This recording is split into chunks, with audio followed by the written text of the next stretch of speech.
Police ने उसे चोर समझकर पकड़ लिया, लेकिन अगले दिन जज के सामने जो हुआ, उसने सबको हिला दिया। रात की स्याह अंधेरी गलियों में, जहां मुंबई की चकाचौंध वाली रोशनी भी थक कर बुझ सी जाती है, एक आदमी दौड़ रहा था। उसके हाथ में एक पुराना चमड़े का बैग था, जो फटने की कगार पर था। पीछे से पुलिस की जीप की सायरन की आवाज गूंज रही थी और सड़क पर राहगीरों की भीड़ भागने लगी। वह आदमी, जिसका चेहरा पसीने से तर था और आंखों में डर की छाया, अचानक एक दूसरे आदमी से टकरा गया। बैग गिरा और भागते हुए वह गायब हो गया। जो टकराया था वह उठा, बैग को देखा और जैसे ही उसे छुआ, पुलिस वाले दौड़कर आ गए। यही है चोर, पकड़ो इसे! एक इंस्पेक्टर ने चिल्लाया और अगले ही पल लाठियां बरसने लगीं।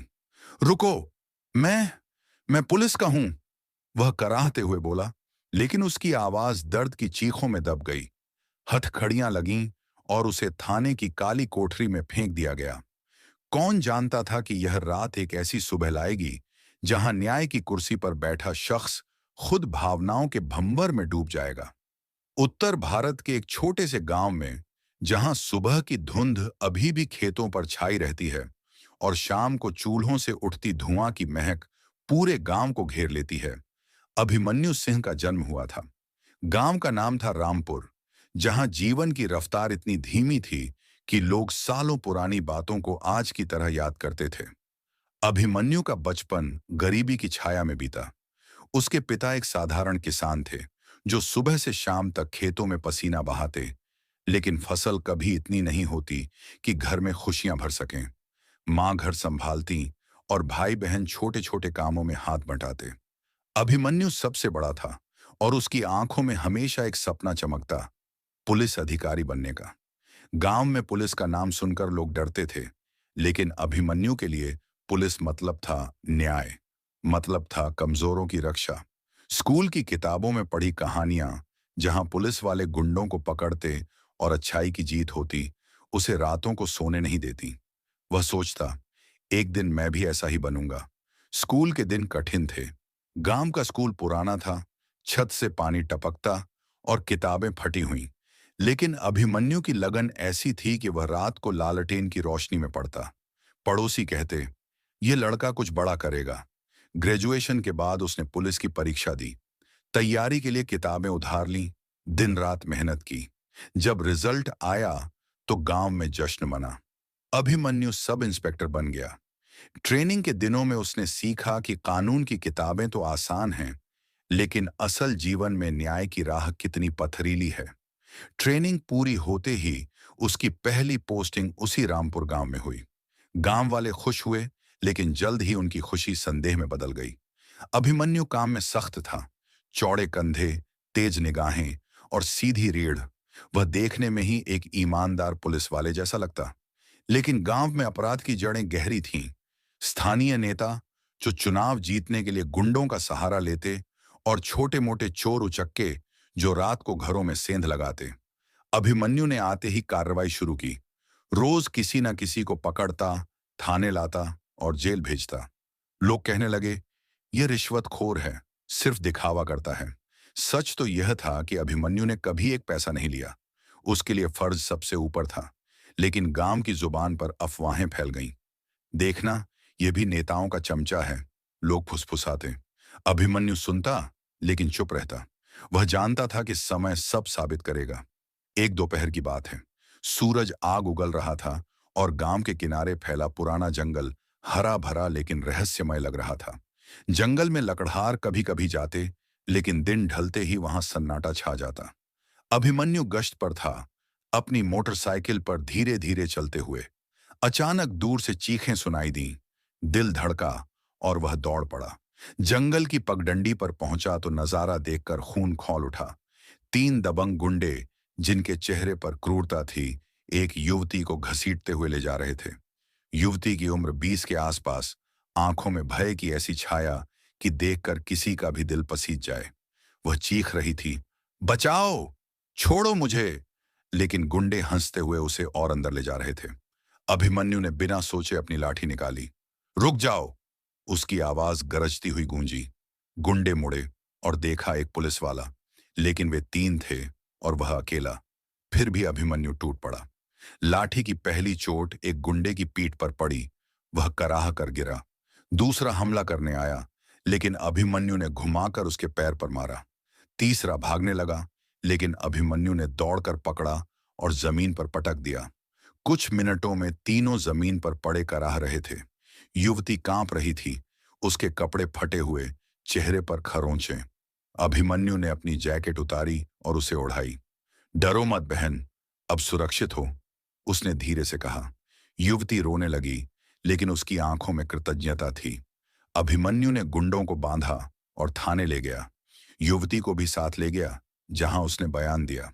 पता चला वह गांव के बाहर से आई थी, रिश्तेदार से मिलने, और रास्ते में इन गुंडों ने घेर लिया।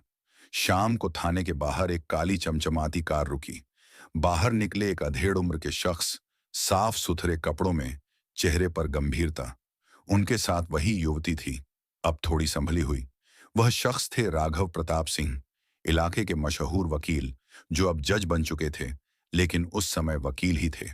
वे ईमानदारी के लिए जाने जाते थे, कभी झूठे केस नहीं लड़ते। राघव ने अभिमन्यु के पास आकर कहा, बेटा, आज तुमने मेरी बेटी की इज्जत बचाई है। यह एहसान मैं जीवन भर नहीं भूलूंगा। अभिमन्यु ने मुस्कुराकर कहा, अंकल, ये तो मेरा फर्ज था।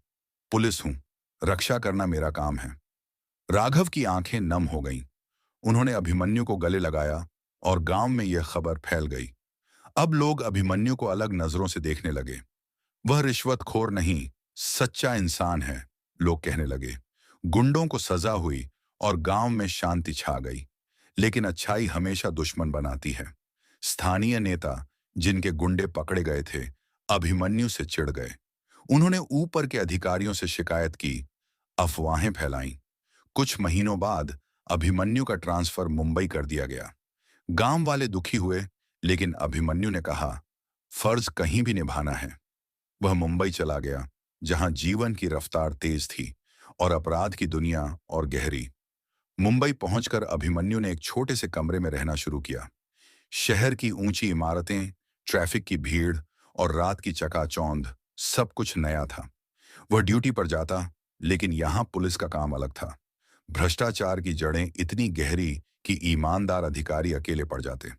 अभिमन्यु ने कोशिश की, छोटे छोटे केस सुलझाए, लेकिन साथ ही पुलिस वाले उसे अजीब नजरों से देखते। ये गांव वाला है, शहर की हवा लगेगी तो बदल जाएगा, वे हंसते। लेकिन अभिमन्यु नहीं बदला। वह रोज गश्त करता, लोगों की मदद करता।